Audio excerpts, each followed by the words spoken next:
right, nutrition. I think everybody intuitively knows that eating better is going to be correlated with it, but we'll talk a little bit about why. So we talk about the SAD diet. SAD diet is standard American diet, right? Fats, salts, and sugars. So, generally not very good for you.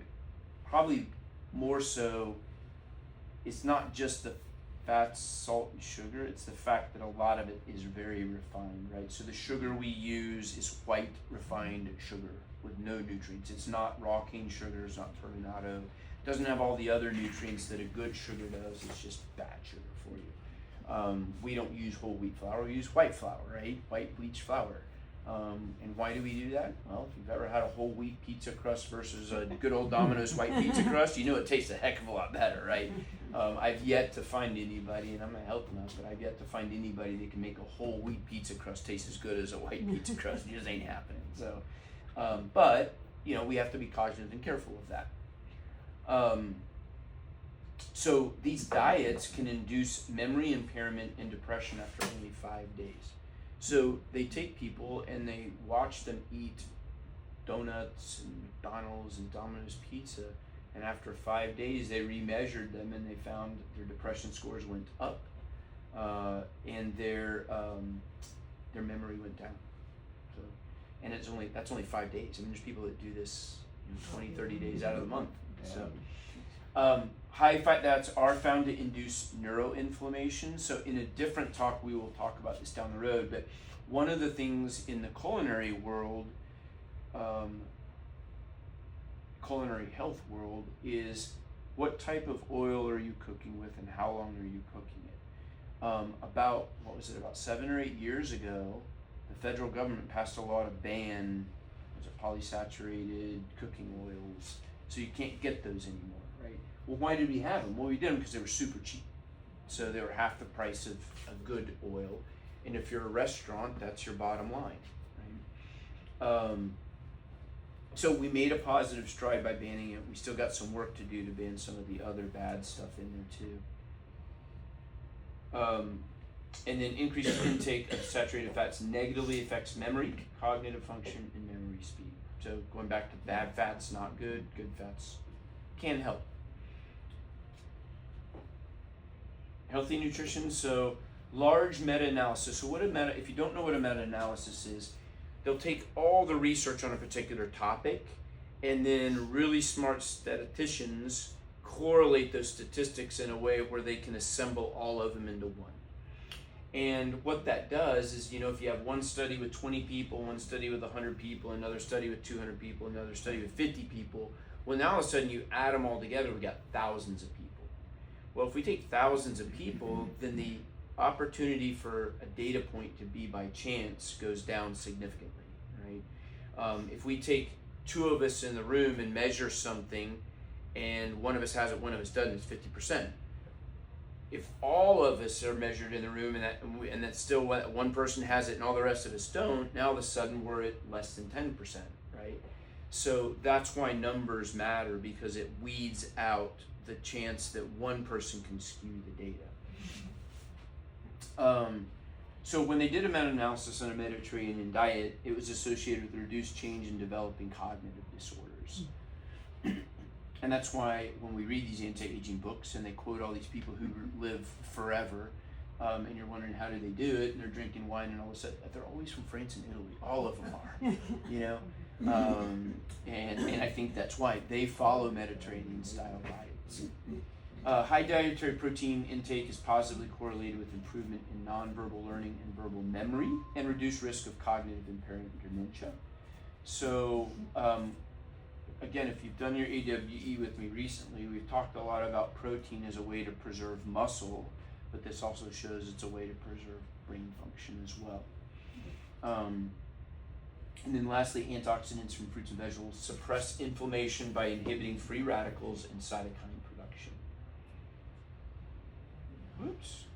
Nope, that was it. Okay. So how does it do this? Well, so we reduce inflammation, reduction of biomarkers of IL-1, CRP, which is one of the markers we measure in ours, tumor necrosis factor, all involved with neuroinflammation that do bad stuff. So we know that a proper nutrition plan decreases all of those markers.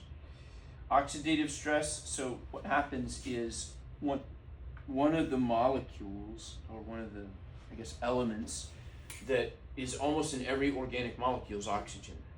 And during some of our biological processes, that oxygen gets broken off and forms what's called a free radical.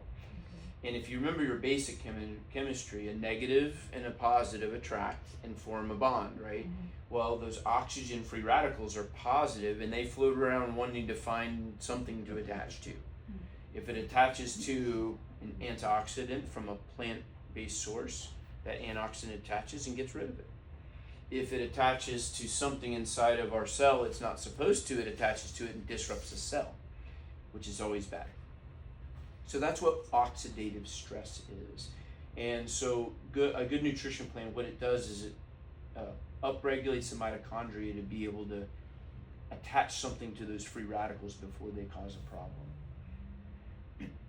Vitamin D, so vitamin D, again, if you do your wellness with me, we'll talk a lot about vitamin D is super good for brain function, immunologic function, muscle function, bone health. But higher vitamin D levels are associated with greater brain volumes, and lower levels may lead to increased depression. B vitamins are involved with one-carbon metabolic pathways. They act in DNA synthesis and repair, amino acid metabolism, methylation. So basically what that is, the there's 16 B vitamins. There's four most talked about with regard to our overall health, including brain health. B1, B3, B6, and B12. Basically what each of them do is, if we have a metabolic process in the body that requires B12, B12 helps that process to get to the next step. Oftentimes if you Google B vitamins, they'll talk about methylated B vitamins, and the reason for that is methylation makes the B vitamins last longer in the body before we get rid of them. And then there's that term brain-derived neurotrophic factor again, but what we know is high fatty acids are associated with a reduction in synaptic plasticity and neurogenesis, meaning if you take a lot of bad fats in, your brain can't remodel in a positive way when it needs to. Saturated fatty acids can cross the blood-brain barrier, and saturated fatty acids are one of the really bad things that promote a lot of inflammation. So that's why you'll always stay away from foods high in saturated fat. And then an intact insulin signaling prevents the plaque formation and neurofibrillary tangles. Neurofibrillary tangles are what form plaque in the brain that lead to dementia, Pott's disease, other different types of diseases. Plaque in the brain is never a good thing. There's never a good thing for plaque. All right, stress. So here's this stress word again. So the first one is, so stress causes us to increase our baseline level of catecholamines. We all know that, right? Catecholamines, you know, is adrenaline. And we've all been in a stressful situation where we get ramped up, and that is adrenaline that's doing it. It's fine, and our body accommodates for the fact that if we have an episodic stressful situation that lasts a temporary amount of time, it accounts for that. And those things actually can sometimes be good for us rather than bad for us. It's where it creates a chronic level of elevated adrenaline that this gets bad for us. So what they do is they trigger second messenger cascades. So they trigger responses in the cell, but if they're there all the time, they never get a chance to shut off. So it just drains the cell of everything it got, and if you drain the cell of everything it has in it, it dies. So that's one thing it does. Second thing, so stress induces a release of what's called enkephalins. Enkephalins cross, when we talk about the blood-brain barrier, the brain has essentially covering all the way around it that we call the blood-brain barrier. It allows some stuff from the outside in, so your heart pumps blood, it goes to the muscles, the kidneys, the liver, all that kind of stuff. It also goes to the brain, but before it gets in there, it has to go through the blood-brain barrier. And the blood-brain barrier is kind of like, you know, in the old style cities where they had the walled cities, and in the middle they had the castle, right? And so if you're coming from your farm, you walk into the walled city, and the first guy says, "Why are you here?" I got food. Okay, fine, you're good.